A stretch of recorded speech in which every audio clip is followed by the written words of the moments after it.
तो आज बात करते हैं भारत के लेबर लॉज में हुए एक बहुत बड़े बदलाव की, इंडस्ट्रियल रिलेशंस कोड 2020। अब सवाल ये है कि क्या ये कोड सच में उस उलझे हुए जाल को सुलझा पाया है जिसमें बरसों से एम्प्लॉयर और एम्प्लॉय दोनों ही फंसे हुए थे।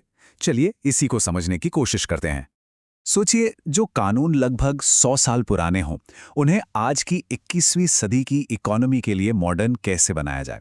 ये कोई छोटा सवाल नहीं है और यही वो सबसे बड़ी चुनौती है जिससे ये नया कोड निपटने की कोशिश करता है। तो चलिए देखते हैं कि इस कोड के अंदर आखिर है क्या। हम शुरू करेंगे ये देखकर कि कैसे 3 पुराने कानूनों को एक बनाया गया। फिर समझेंगे कि यूनियंस और नेगोशिएशंस की दुनिया में क्या बदला है।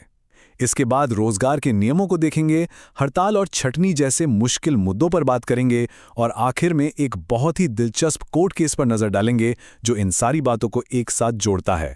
इस पूरे कोड के पीछे एक ही बड़ा आइडिया है, 3 अलग अलग और कई बार एक दूसरे से बिल्कुल अलग कानूनों को हटाकर एक सिंपल और सीधा साधा सिस्टम बनाना। तो ये वो 3 बड़े कानून हैं जिन्हें अब इस एक कोड में मिला दिया गया है। Trade union act, industrial employment act और इंडस्ट्रियल डिस्प्यूट्स एक्ट। इसका मकसद डबल था, एक तरफ तो भारत में बिजनेस करना आसान बनाना और दूसरी तरफ वर्कप्लेस पर शांति और अच्छा माहौल बनाए रखना। लेकिन सवाल वही है, क्या ये बैलेंस बनाना मुमकिन है? चलिए अब बात करते हैं यूनियंस की। ये कोड वॉकर्स के रिप्रेजेंटेशन के तरीके को आखिर बदलता कैसे है। सबसे पहले ये समझना जरूरी है कि कोड ट्रेड यूनियन को डिफाइन कैसे करता है। सीधे शब्दों में कहें तो ये वर्कर्स और एम्प्लॉयर्स के बीच रिलेशन को रेगुलेट करने के लिए बनाया गया कोई भी ग्रुप है। ये डेफिनेशन ही आगे की पूरी बातचीत का बेस बनाती है। और यहीं पर आता है एक बहुत बड़ा बदलाव। अब देखिए, किसी भी यूनियन को कंपनी की एकमात्र नेगोशिएटिंग यूनियन बनने के लिए कम से कम 51% कर्मचारियों का सपोर्ट चाहिए। और मान लीजिए किसी भी एक यूनियन को इतना सपोर्ट नहीं मिला तो फिर एक नेगोशिएटिंग काउंसिल बनती है। इसमें अलग अलग यूनियनों के लोग होते हैं और वो सब मिलकर मैनेजमेंट से बात करते हैं। अच्छा, यूनियन से आगे बढ़ते हैं। अब बात करते हैं उन नियमों की जो किसी भी कंपनी के रोजमर्रा के कामकाज को तय करते हैं। इन्हें कहते हैं स्टैंडिंग ऑर्डर्स। स्टैंडिंग ऑर्डर्स को एक तरह से कंपनी की ऑफिशियल रूल बुक मान सकते हैं। इसमें सब कुछ एकदम साफ साफ लिखा होता है।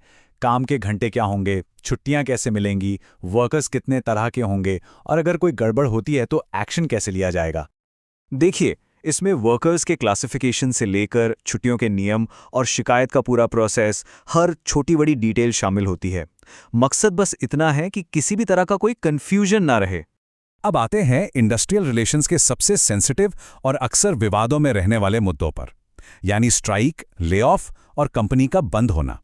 ये कोड इनके लिए भी नए नियम लेकर आया है। अब किसी भी लीगल स्ट्राइक पर जाने के लिए ये जरूरी कर दिया गया है कि सभी कर्मचारी पहले 60 दिन का एडवांस नोटिस दें और नोटिस देने के कम से कम 14 दिन बाद ही स्ट्राइक शुरू कर सकते हैं। कोड रिट्रेंचमेंट या छटनी को भी साफ साफ डिफाइन करता है।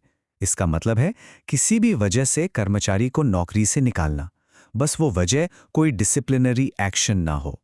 ये जानना इसलिए जरूरी है क्योंकि इसके लिए नियम अलग हैं। अच्छा, यहाँ एक बहुत जरूरी बात है, नियम इस पर डिपेंड करते हैं कि कंपनी कितनी बड़ी है। अगर किसी कंपनी में 300 से कम वर्कर हैं तो उनके लिए नियम अलग हैं, लेकिन अगर 300 से ज्यादा वर्कर हैं तो मामला गंभीर हो जाता है। ऐसी बड़ी कंपनियों को किसी भी तरह की छटनी या कंपनी बंद करने से पहले सरकार से परमिशन लेनी पड़ेगी।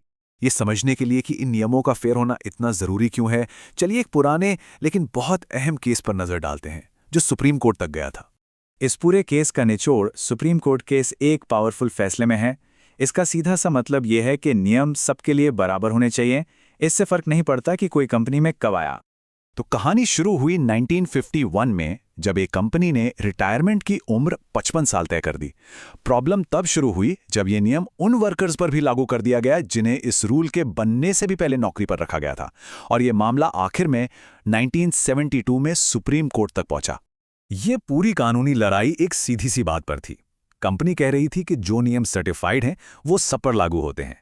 वहीं वर्कर्स का कहना था कि जब उन्हें नौकरी मिली थी तब तो ये नियम था ही नहीं। तो सुप्रीम कोर्ट ने क्या फैसला दिया? कोर्ट ने कंपनी के उस रूल को ही इनवैलिड घोषित कर दिया। कारण यह था कि 1951 में जब यह नियम बना, उस वक्त का कानून किसी कंपनी को रिटायरमेंट की उम्र पर स्टैंडिंग ऑर्डर बनाने की इजाजत ही नहीं देता था।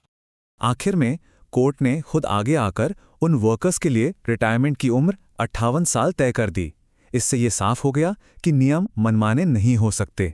ये केस आज भी बहुत मायने रखता है। ये हमें बताता है कि स्टैंडिंग ऑर्डर्स का सिर्फ कानूनी होना ही काफ़ी नहीं है, उनका फेयर और रीजनेबल होना भी उतना ही ज़रूरी है। और यही सबक इस नए कोड की आत्मा में भी झलकता है। तो इस पूरी बातचीत के बाद इस नए 2020 कोड से कौन सी खास बातें हैं जो हमें याद रखनी चाहिए? चलिए फटाफट एक नज़र डाल लेते हैं। और आखिर में हम इस एक बड़े सवाल पर आकर रुकते हैं, क्या ये नया कोड सच में इंडस्ट्रियल रिलेशंस को आसान बना पाया है? और क्या ये वर्कर्स और एम्प्लॉयर्स के अधिकारों के बीच सही बैलेंस बना पाया है? इसका असली जवाब तो शायद हमें आने वाला वक्त ही देगा।